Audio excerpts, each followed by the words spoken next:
There we are. Welcome, Richard Sauerman, to the Luke Farr Show to motivate, educate, and inspire our next generation of leaders. Thank you, kind sir, for coming on. Oh, it's a pleasure, mate. Thanks for having me. Yeah, happy to have you here. Just to give some context around who you are. I mean, you're renowned as the brand guy. You ranked in the world's top 30 brand gurus since 2014. Currently 9th in 2022, which is fantastic. Yeah, you're a keynote speaker. Yep. Yeah, where did it all begin for you? I grew up in hunger for brand. Yeah. Well, I grew up in South Africa, like you can tell, yeah. But I left there in 1986, and I went to the UK to get a job in advertising because I decided that's what I wanted to do after studying English literature and philosophy at university. Like, what do you do with that, So that's what I did.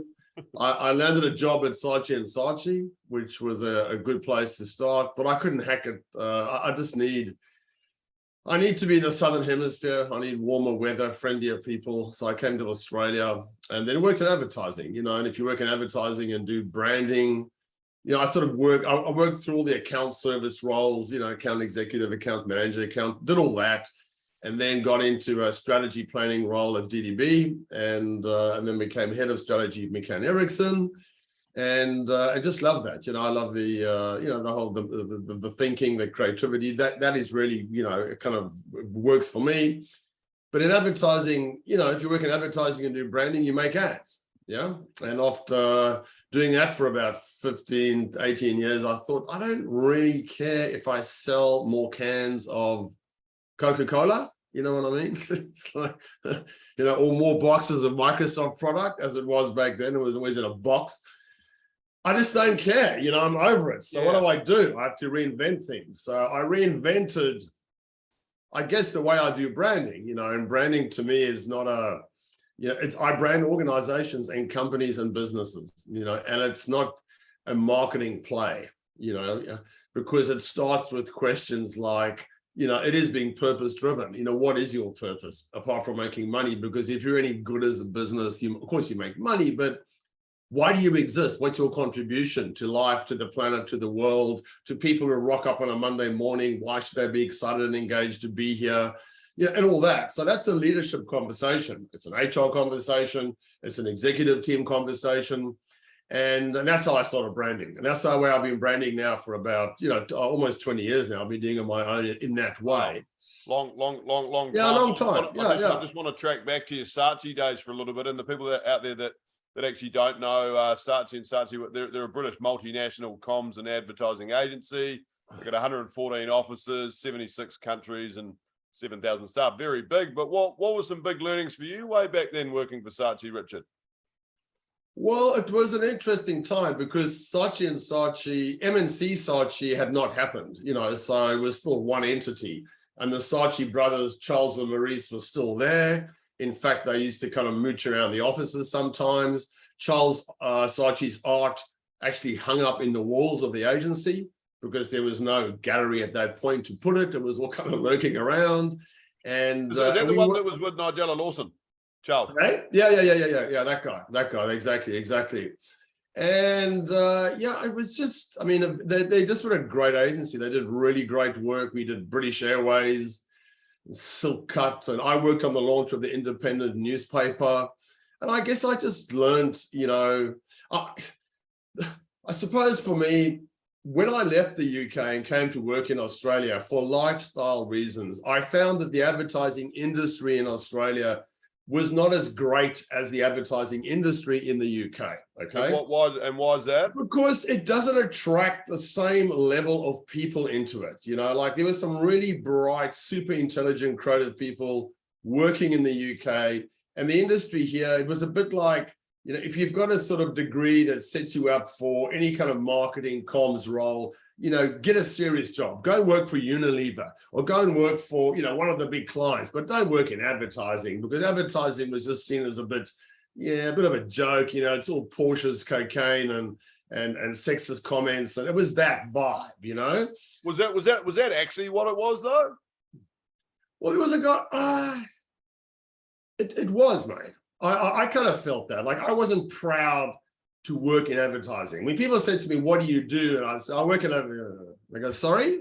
You know what I mean? Like, I wasn't like, you know, just look at the ads. I always looked at the advertising that came out of New Zealand. It was so much better. It always has been.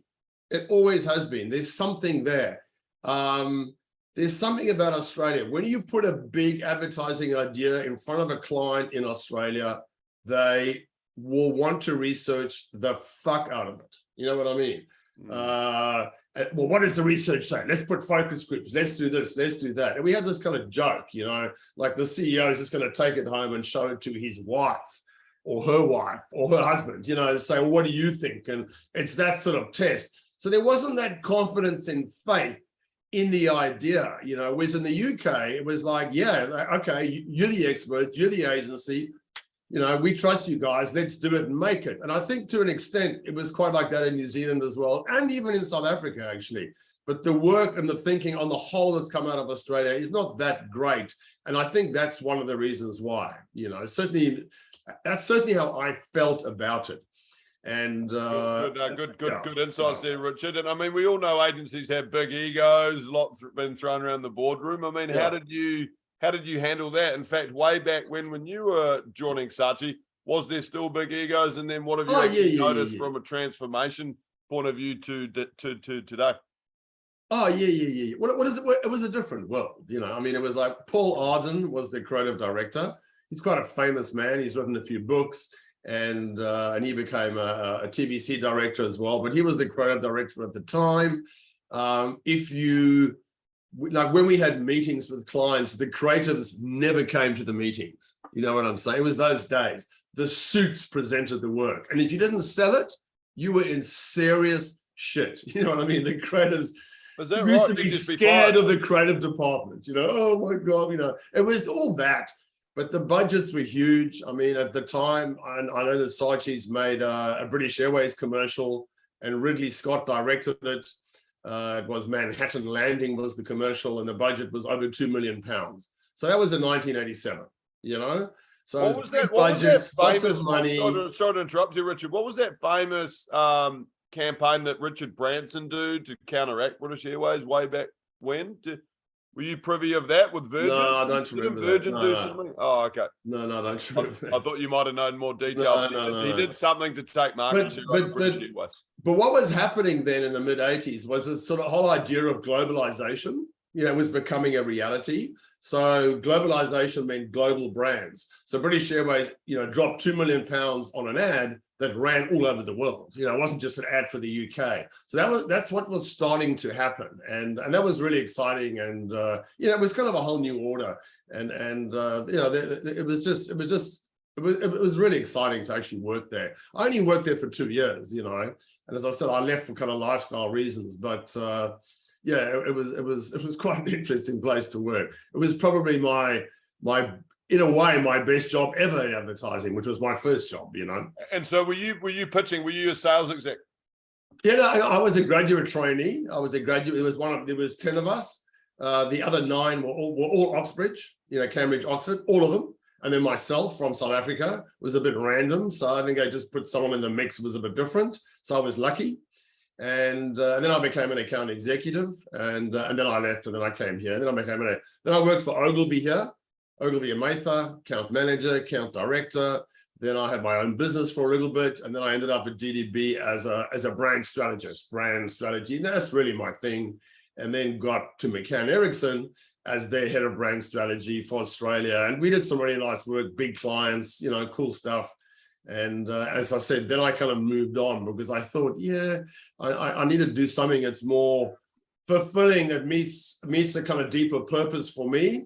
And so the way I brand now is, you know, branding is a leadership conversation. It starts on the inside with organizations and companies, and it's all about people. You know, people make things happen, not companies. And the brand needs to be something that excites and switches on people's lights. And so that's kind of the way I like to brand. So people feel proud and excited to work where they work. And then out of that flows my speaking and my workshops, which is all very motivational as well. You know, live the life you want to live, stop living with the bloody handbrake on, get out there, do all that sort of stuff. So now I do branding and then I do motivational speaking. And those are the sort of two sides of what I do. So a lot of a lot of talks and workshops that remove the barriers holding people back at work and in life. That's right. And That's branding that really recharges companies and engages their people. I mean, how do you go about doing that? There must be many steps to that, but what's your approach to it, Richard? Well, I think my approach is to tap into people's intrinsic natural motivators. Nobody wants to go to work and not be engaged. I mean, correct? You know, like nobody wants to drag their sorry asses in on a Monday and be unexcited and not engaged, you know? So what is it that people want, you know? You want to, so that's kind of the whole brand I call that brand on the inside, you know? You want to tap into that. And that's where, you know, having a strong purpose, you know, is really important. So for example, I branded QBE. You know, so QBE is a big Australian insurance company, in fact, big global insurance company, and they were in 50 offices around the world. And insurance is one of those industries where, you know, I don't feel particularly proud to work in insurance. You know, it's a bit of a shit, you know. So I kind of like. Why do you think it's got such a stale reputation? Insurance, is that because of the old school infrastructure and processes? Yeah, it's the old insurance salesman archetype, stereotype. Yeah, here we go, selling bloody insurance. Yeah, it's a sort of necessary evil, but you know, most of the time, a bit of a waste of money. And so that's kind of, you know, and all the brokers and how they network and do deals and sales, it's all that, you know. Whereas in fact, insurance is really, is quite important. If there wasn't insurance, like the world would come to a grinding halt, you know, because all the things we do in life, whether it's personally or as businesses or organizations, involve risk, yeah? And somebody has to carry that risk. And that's what insurance companies do. And when you start to look at that and you start to go, oh, okay, cool. We've actually got a really constructive, positive role that we play in the world and in people's lives. And you flip it that way, suddenly insurance becomes quite a cool thing. So I started finding out that QBE insured, you know, like a lot of the oil rigs in the North Sea. They insured all the emergency vehicles in London. They were the #1 insurer of golfing holes in one in America. They insured some Formula One racing drivers. You know what I'm saying? So without that insurance, these things wouldn't exist. And when you start to frame it that way, suddenly, you know, I'm working for an insurance company, but that's the pitch. I start to feel better about what I'm doing and prouder to talk about, hey, this is what we actually do. So I'm always looking for that in the way that I brand, because I want to use branding to engage people fundamentally, you know, and to make people excited and charged and you know, and feel good about the work that they're doing. That's interesting. Well, I mean, what do you think the hardest part of the process of sales is to actually get a deal over the line? In your experience, you've been an account executive, you're now out on your own and you're doing your own deals and things, but what along the way, what have you sort of looked at and been like, God, that's well, I'll tell you what. So I've certainly back in my, you know, obviously I'm doing proposals all the time and I don't win them all, you know, but back in the day in advertising, you know, the big pitch, okay? So you spend 6 weeks on the big pitch and you might drop $150,000 on it, let's say, and you go in there and it goes well. So this is the big sale, the big thing, and you don't get the business. And the, you know, then the mood is like, oh God, everyone feels very deflated and all that. And you kind of wonder why. And often there's not a reason, you know, it's just the vibe, it's the chemistry, you know what I'm saying? And it's just that, and it can't be explained perhaps. And so that to me was kind of always really interesting, you know. So you could have the best pitch, dotting all the I's, exactly, creative, doing all of the pillars. Exactly. And then they still say no, and you think, okay, is that because they maybe don't like me, or is that? Yeah, well, it's almost, you know, not even that. It's like it's just the chemistry. The chemistry is stronger with someone else, you know. But on chemistry, that's a very good point, Richard, because I mean, people do initially buy people they like, trust, and understand, right? Yep. You got those three things, you've got a better chance. Yeah, no, for sure, and that's where. One of the things that I used to do in pitching for business, it's the rolling presentation. You know, you don't just rock up on the day and pitch. The way you engage with the client or the prospect starts from the moment you get the brief. You know what I mean? You email them, you ask them questions, you call them, you maybe even find out that they're going to be at some event or something, and you just happen to bump into them. This is what the really. This is what the really. I love it. I love it. You're like, Yeah. oh, fancy seeing you. Yeah, exactly, exactly. This is what the really good suits so used to do. serendipitous, but really you plan that. 100%. The really good suits used to do that and used to woo the client the whole way through. So by the time you got to present on the day, there was already a good vibe happening, and some recognition, as opposed to just turning up on the day, doing your 90-minute presentation and walking out of the room. So I call that the rolling pitch. It's not just one day, it's always on. And that's how you respond to people, emails. Oh, thank you very much. We're so excited to work on this, all that kind of stuff, to lay the foundations of a positive kind of vibe. So they get the impression, yeah, these guys are really keen, So every proposal I write today, I always put on the front page, I go, proposal for blah, blah, blah, written with enthusiasm by Richard Sauerman, the brand guy. So, for example, I always write that, so they just get that. It's a nice differentiator too. Yeah. It's just something that says that I'm into it, I'm excited, I care, and I'm enthusiastic about this. And so I always put that in there. For example, that's the kind of thing I do. Yeah. And also, I never talk about costs either. It's your investment. It's never the cost. 100%. Yeah, 100%. Yeah, because in your psyche, there's that. Exactly. Things that like evokes that. a different emotion. The word cost versus investment. I don't see myself as a sales guy though, and I mean I obviously am because I don't see myself as a salesperson, So what I tend to do is just be myself, and I have a certain energy and passion and vibe.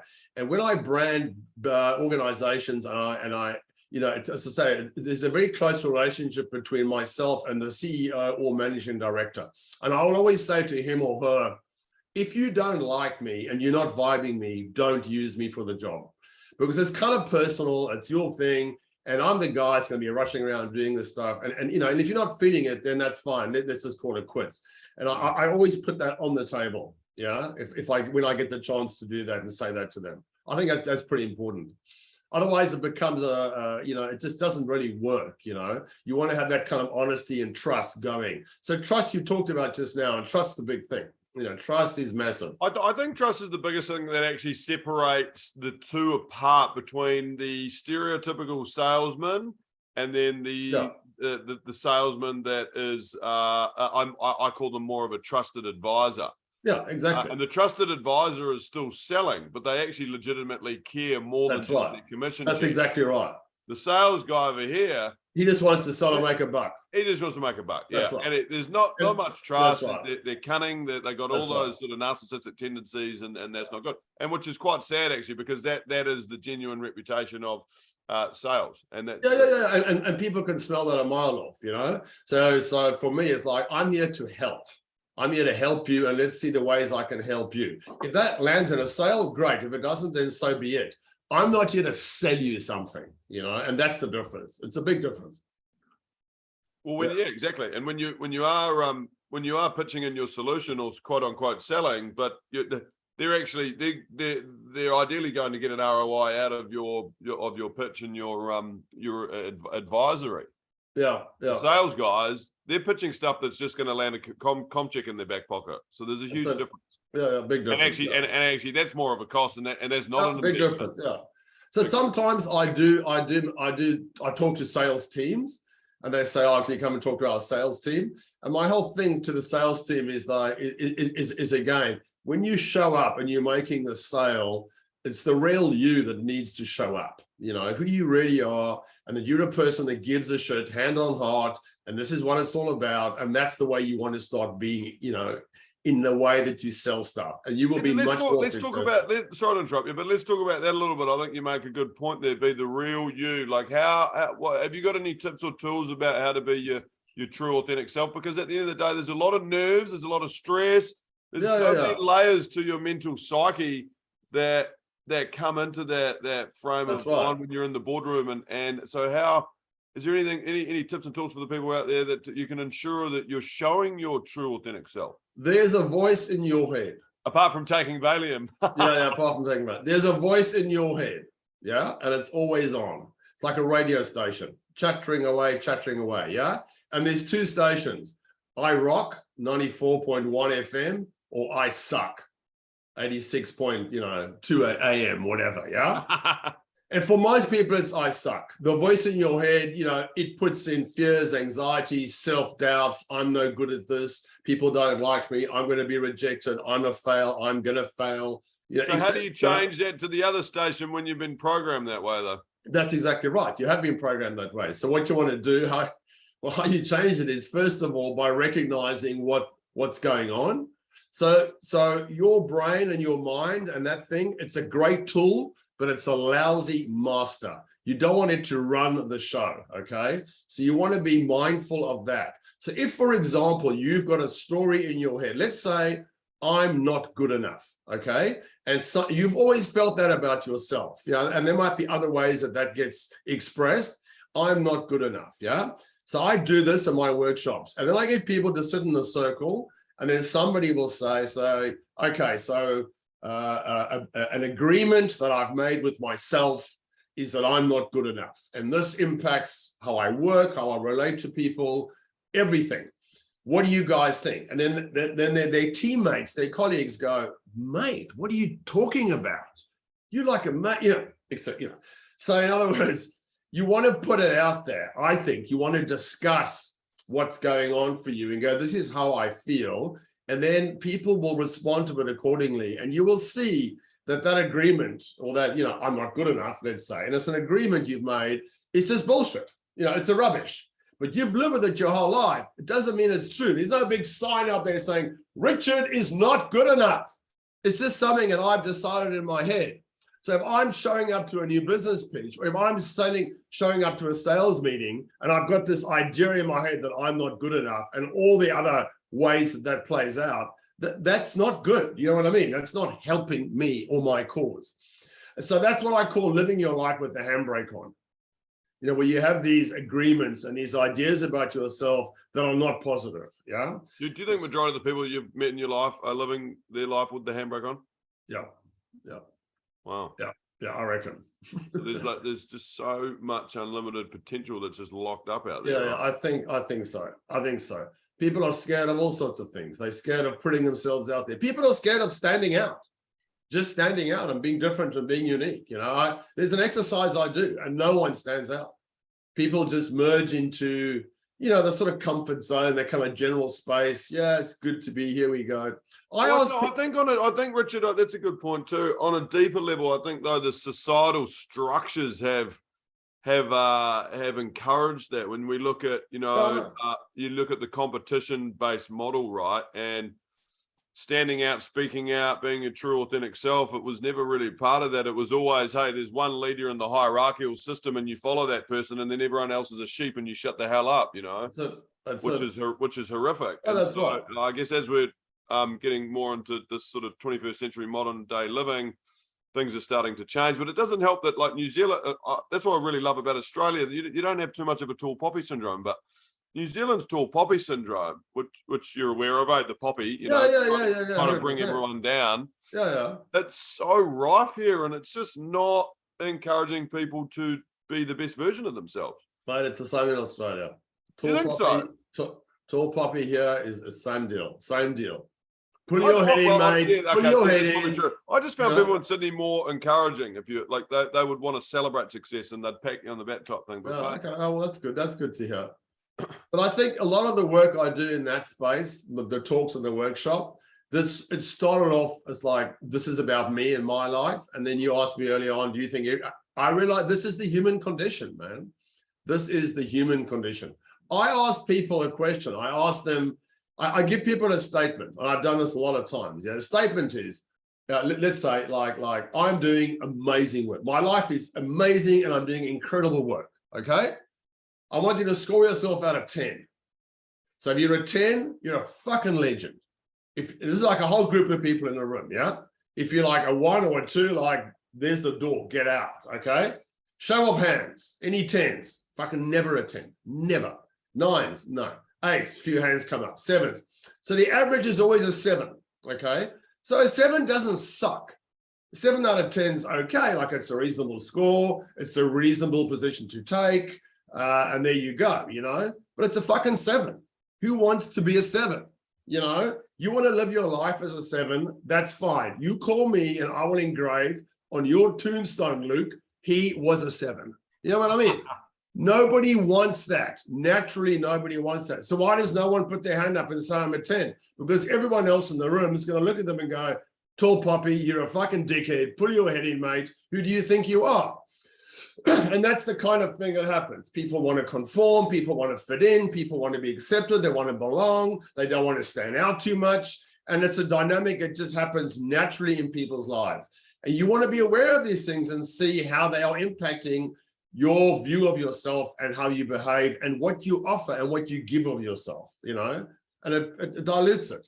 It dilutes it, you know. Yeah, great insights there, Richard. I mean, and also, you know, I mean, I'd be that one in the room because at the end of the day, I think the number 10 though represents perfection, and no one is perfect. But in saying that, a great measuring tool around just seeing the mindset of someone, really. Like, yeah. For example, I'd put my hand up, and if you said for anyone that's a 10, I'd put my hand up knowing for good bloody well that I'm not a 10, but I'd just do it for sort of more of a comical or, you know, as more of a reactionary, that's the brand there, and you sort of stand out, right?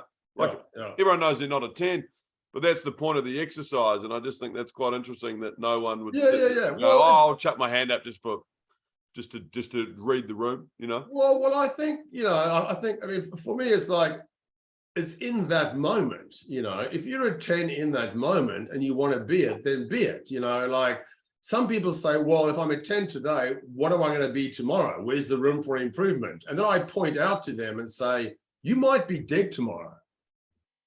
You know what I mean? That is the biggest excuse of all time. Like, what are you waiting for? You know, some day is not a day of the week. This is the day. This is it. Like, what are you waiting for? You're waiting for a promotion. You're waiting for a new home. You're waiting until you've got your MBA before you. Like, what are you waiting for? You know what I mean? There is no one day, someday. This is it. So I kind of bring it down to that. So I'm very much in that kind of space as well. It's all about the now. What's going on for you right now? But anyway, that's something that I do, and I ask people to unfuck themselves and stop living with the handbrake on, by identifying what some of the agreements are that they've made, or some of the self-limiting beliefs, if you like, that are holding them back in work as well as in life, you know, and then sort of take them out on the other side of that as well. and I think brands have a role. That's why I love doing branding. You know, I think branding has a role. Brands have a role to play. They're not going to change the world, but you know, this is how my life is. This is how I want my life to be. I've got a brand. Somehow that brand has to meet a need, you know, and a role. What are your top 2 favorite brands in the world, Richard, and why? Well, Doc Martens is one. That's a classic. There you go, right? Oh, fuck, there's the old Doc. They are classic. No, so I have. I have 8 pairs of Doc Martens. I like them because it's the only. I don't have to think about what I'm going to wear. It's just a shoe. I've got smart versions, not so smart versions. They're super comfortable. They're sturdy. The brand, that's the actual product itself. It's a great product. The brand itself has always stood for individuality and being yourself, which I kind of like. And the sort of people who, you know, positive reinforcement, sort of people who I see wearing Docs, I always notice, and I go, oh yeah, cool, be part of the same crowd, you know. I feel that as well, and it's been around for a long time, you know. It's not a, you know, it's a solid brand, so I love that. The other brand that I love is Harley Davidson. So I started driving a motorbike. Well, this is saying a lot about you and who you are. I know. And Doc Martens. What's next? Bourbon and cola? Yeah, no, not really. No, he's not alcohol brands. No. I started driving a motorbike 3 years ago for the first time, but I saw Easy Rider when I was a teenager. You know, the great film, and that's all about the open road and the feeling of freedom. And you know, growing up in South Africa, we didn't have a lot of that. It wasn't a very free country. It was very state controlled, thought controlled, everything. And so that's always been something that's really resonated with me. And yeah, a few years ago, I finally got a Harley, you know, and people said to me, oh, it's what a fucking midlife crisis, mate. I'm like, well, yeah, first of all, I'm not midlife. I'm way past midlife. And there's no crisis whatsoever. You know, I'm just doing what I've always wanted to do. It's as simple as that, you know, like, you know. What type of comment is that anyway? Who would want to hang around with people like that? Well, you know, that, I mean, people say that, don't they? That's a tall poppy comment. Like, no, it is. It's like, well, you know, get stuffed. Exactly. But a lot of people say nothing that. wrong with it. Oh, midlife crisis, you got a Harley Davidson. Harleys are great, and also, I mean, yeah, you can go fast. I mean, it's the thrill, the adrenaline. I mean, there's so many positives with anyone. Well, I tell you why I like a motorbike, yeah, is because I'm not a good driver and I'm not a confident driver. So when I get on the bike, I basically shit myself every time. Okay, I'm super, but I know I'm alive. I'm out of my comfort zone when I get on the motorbike. You know what I'm saying? It's like, oh, fuck, here we go. And that's what I do. So I'm challenging and testing myself every time I drive that motorbike. You know what I mean? I do know what you mean. I get the same thrill out of skateboarding, snowboarding, and surfing. There you go. Not that I'm doing much surfing, but it's like when you strap those binding ons up at the mountain, and you're coming down a big beast, and you know that you need to be all in, focused. That's Otherwise, the repercussions can be hospital. That's right. So in that moment, when you're doing that, you are a 10, correct? Yeah, you are, mate. You are. You're not like, I'm going to switch off. Richard, my focus is a 10. I wouldn't say how I'm riding, maybe a 10. But no. But your presence, your focus, that's what I mean. You know, you're on. You know, it's like, you know, this kind of. Well, it's like it's flow state. You are so immersed and focused that everything out in your life, like you couldn't be any more in the present moment in those scenarios. That's right. And I think there's only a limited amount of, actually, I was going to compare it to sort of, you know, golf, tennis, or all those sports that aren't quite requiring any form of life or death scenarios. However, playing those games, and when you're in the moment, you still need to be extremely focused. And that's fun. I mean, people do things. So there's a video I use sometimes of these guys who walk across these ropes on the mountains in Norway, the fjords up there, with no parachutes, no safety, nothing. You know, it's incredibly scary what they do. They're putting their lives at risk in a sense, So I play this to people, you know, and people freak out and go, oh my God, you know. And then I go, well, you know, it's kind of interesting because, you know, these guys, it's not like people think, people like that are sort of hardwired. You've got no fear, you know, and it's like, no, they have massive fear. In fact, one of the guys talks about the fear that they have doing it, you know, and they have the fear, but they still do it. They still put themselves out there. So maybe your fear, let's say, is public speaking, okay? Like a lot of people have that fear. It's like a fear of death. It's like, oh my God, it's going to be so embarrassing, and how am I going to look? You want to face that fear. You don't want to let that fear stop you from doing public speaking. You know what I'm saying? You want to take it on. You want to step out of your comfort zone, take it on, and have a go and do it. That's living. That's when you know you're alive. You're sweating, your heart's pumping, maybe, whatever it is. That's good. You know, as opposed to avoiding it. No. You spend your whole life avoiding those things, and then you die, and you're a 7, and that's not a good place to be. And you look back and go, oh shit. You know, I wish I'd done more of those things. And when you say more of those things, because I mean, when we always ask, you know, people on their deathbed, right? It's like, you know, what have you done differently? And you know, they're saying, "I'll spend more time with friends and family, and you know, try things that are, you know, putting yourself outside the comfort zone." I mean, what are the things for you, Richard? I mean, anything on your bucket list that you need to tick before you're in that compromising moment? Oh no, it's just every day. It's how I show up every day. I tell you what. So there's a lady called Bronnie Ware, and she's a palliative care nurse. And she wrote a book called The Top 5 Regrets of the Dying. So she worked with people dying in their last 3-4 months of life, and talked to them. And they wrote this book. Number 1 regret of the dying. You know what it is? I wish I'd lived a life that I wanted, and not a life that others expected me to live. You get that? That's powerful. Yeah, it is. Yeah. And so In other how? words, you live So your how can life how to can one- please others. Yeah, how can one change that narrative though when they've just got so many people around them pulling them in so many different directions? I mean, it's easier said than done, though, isn't it? Yeah. No, of course it's easier said than done. But the way to start recognizing that, or the way to start tackling with that, is to talk about it. To recognize and think about it and go, actually, like let's take success. Okay. I want to be successful. Okay, what's your definition of success? And whose definition of success is it? Is it your definition? Or is it your mother and father's?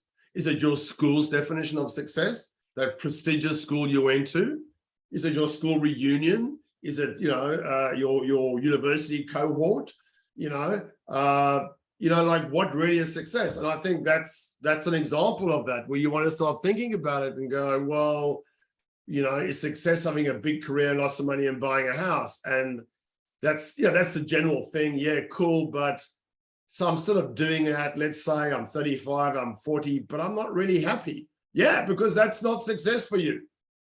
You're playing the game and you're doing what's expected of you and what society and everybody expects you to do, but it's not bringing you fulfillment and meaning. So what's the deal? You want to get off that and start changing that. So I think it's what brings fulfillment and meaning to you? What really lights your fire every day you get up? Like apart from obviously being the best version is of yourself. is making a contribution to other people. That's 100% what it is for me. 100%. Doing what I do and that my work leads to making a positive impact and difference to the lives of other people. Whether it's through my branding work or whether it's through my talks and my workshops, that's what it's all about. I get such a buzz from that, So I'm a champion for people. That's what I say. I'm a champion for people, and I give tough love. Like it's not, I don't sort of pussyfoot around, I'm pretty honest and authentic, and I call people out on stuff. Geez, I would have hardly expected that from a South African, Richard. And I call people out on the hard stuff, but some people don't like it, and that's okay. I used to worry about that, and I used to pull myself back because I wanted everyone to like me. Now I realize that, in fact, if I don't have at least a solid group of people who actually don't like me, I'm not doing a good enough job. I like that. I like that a lot. And look, hey, we have to end with that because that's all we've got time for today. Richard Sauerman, thank you for coming on the Farr show to motivate, educate, and inspire our next generation of leaders. Guys, you can find out more about Richard at the-brand-guy.com. Hopefully I've got that right, Richard. Yeah, that's it. Awesome. And we just Google the brand guy. Just Google the brand guy and I come up. What's your Instagram handle? The brand guy? Yeah, the brand guy. Everything's the brand guy. You just type in the brand guy in Google and it'll all come up if anyone's interested. Yeah. Perfect. That's great branding, funny enough. Yeah, that's it. Thank you so much for your time, Richard. I'll wrap that up. Okay, mate. Stop recording, then we'll do a quick little